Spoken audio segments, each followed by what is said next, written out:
Dr. K.V. Murli. Thank you, Program Director. Prem Namaste, Vanakkam, Sani Bonani, Assalamu Alaikum. Good evening.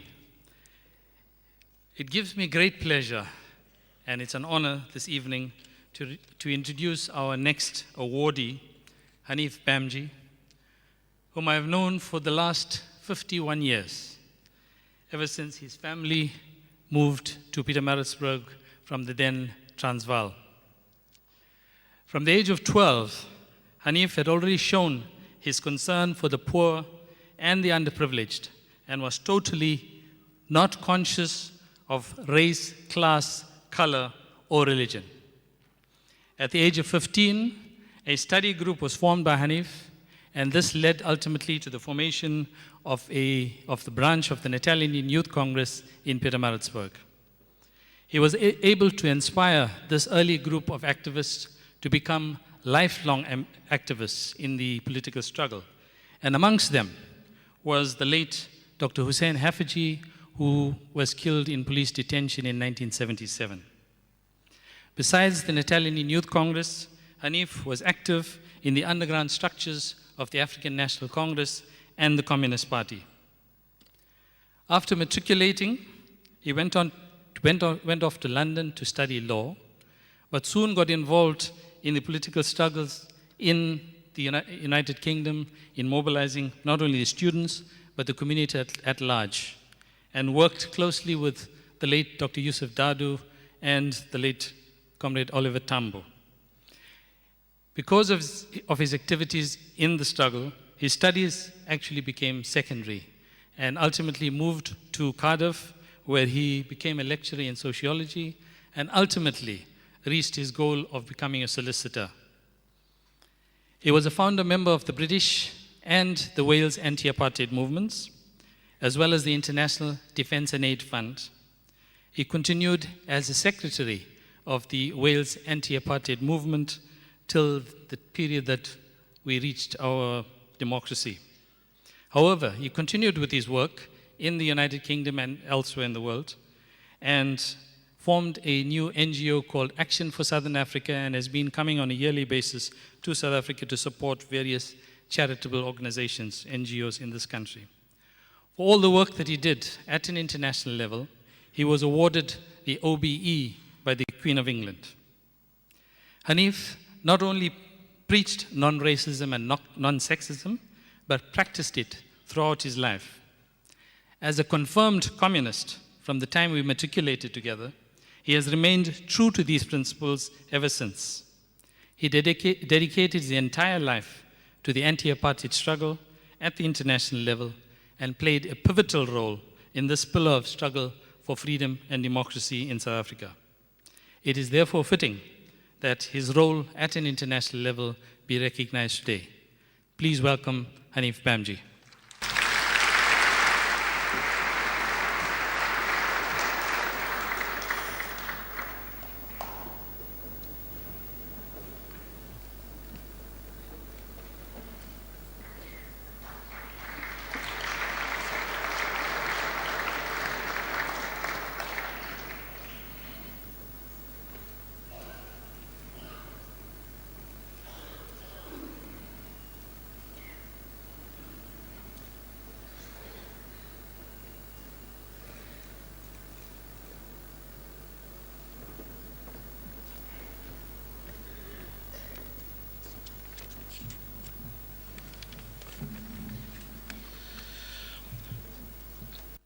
Brothers and sisters, ladies and gentlemen,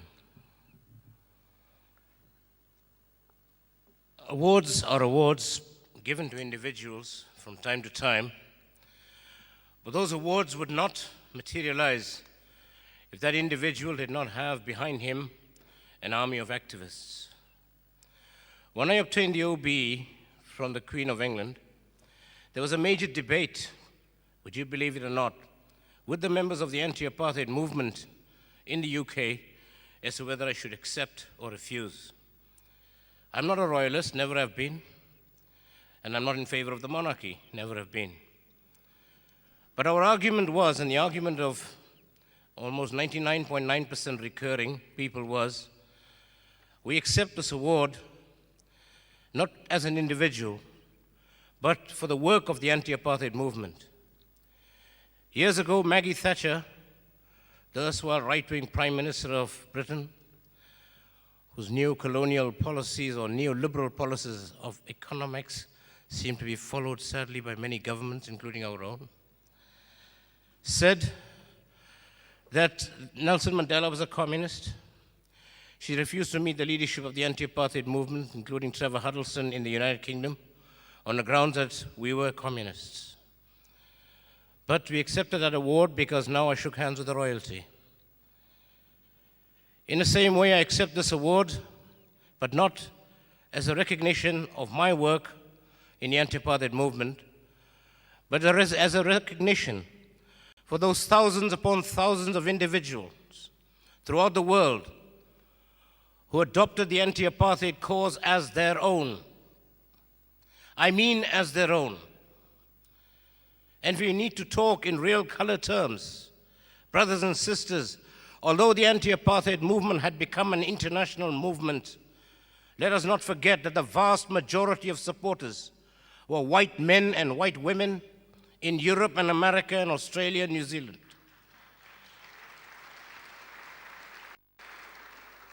The commitment that those white people showed in a context of anti-apartheid put to shame many of our exiled South Africans who lived a life of their own and pretended to be against apartheid, but seldom came out in the struggle.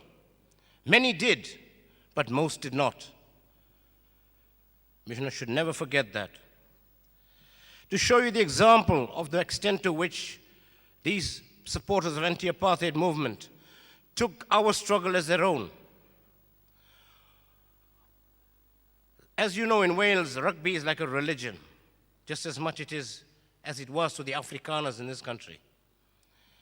And whereas we had tremendous amount of support in the cultural field, in the educational and religious fields, in support of the anti-apartheid struggle, we battled with the Rugby Board of Wales.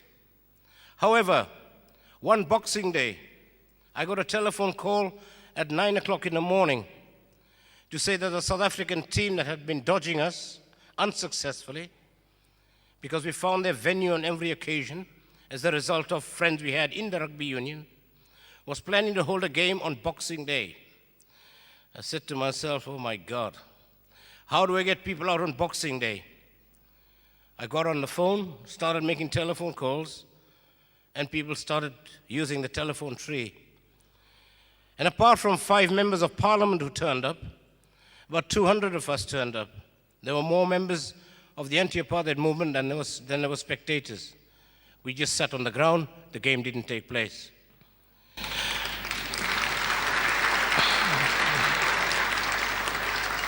And that is why I say that the commitment by some of those people abroad, not just in the UK, in Australia and New Zealand and elsewhere, the United States, must never be forgotten. In the beginning, there were great difficulties. Let us not take for granted that anti-apartheid was regarded as a moral and just cause by everybody. In the late 60s, particularly after UDI in Rhodesia,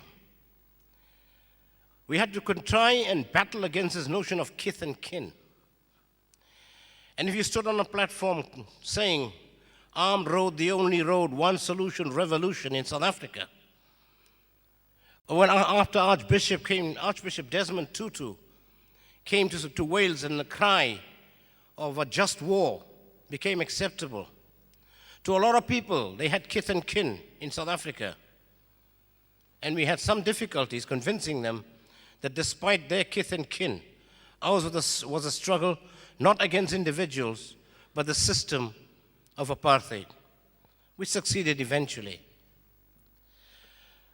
Brothers and sisters, the level of support eventually by about 1988, 89, 1990 had become universal. Nelson Mandela's name had become a household name throughout the length and breadth of Europe, America, and the world. The question of liberation was round the corner. Inside South Africa, the mass movement galvanized and galvanized and mobilized and mobilized. And the level to which the situation in South Africa became daily news in almost every newspaper inspired people more and more. And the twin pillars of mass action, the armed struggle, and the international efforts to isolate South Africa eventually saw the coming of 1990 and then 1994. However, I would be failing in my duty if I did not make some comments about the current situation. Not only in the context of voicing what I keep hearing year in, year after year, on my visits to South Africa or even meeting people abroad from South Africa. The disappointments are vast.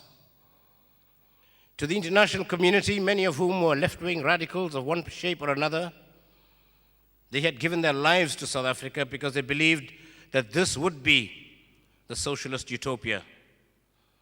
It was not to be. If it was not to be, and if it was a disappointment to the people abroad, how much more of a disappointment is it to our own people? I'm not saying Rome is going to be built in a day, but we've had 15 years. In those 15 years, we should have seen a bit more. I'm reminded of the old adage that all that evil requires to succeed is for good people to do nothing.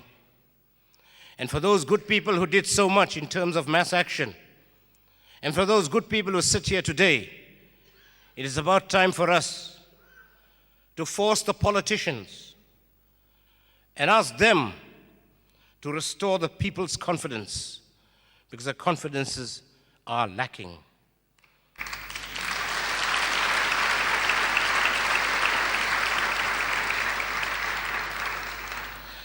And because corruption seems to be the plague of the day, I only got here last Monday, but every day the newspapers are full of it. I say to the politicians, to thine own self be true, and it must follow as night follows day. Then thou shalt be true to thyself. That's not from me, that's from Shakespeare.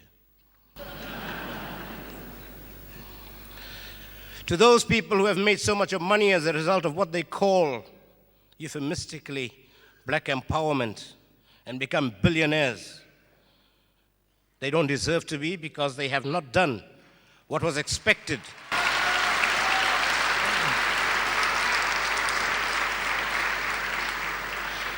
The expectation was that they would sit on the boards of Anglo and others and put that money back into the community, not back in their pockets.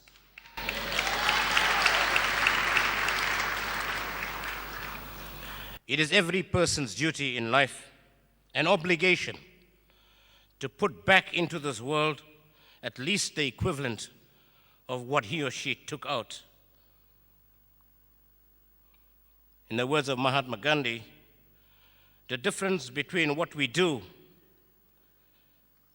and what we are capable of doing, would suffice to solve most problems. Brothers and sisters, the Freedom Charter has been mentioned here several times today. But like Clause 4 in the United Kingdom, it was buried by neoliberals in the UK. Clause 4 was talking about more commitment to the people, social means of production as far as possible. That Clause 4 in the Labour Party in the UK was buried by the neoliberals. It has been buried by the neoliberals who've run this country for some time. Let us resurrect it, and if the current government does not, it is up to the people of this country to resurrect the Freedom Charter. Thank you.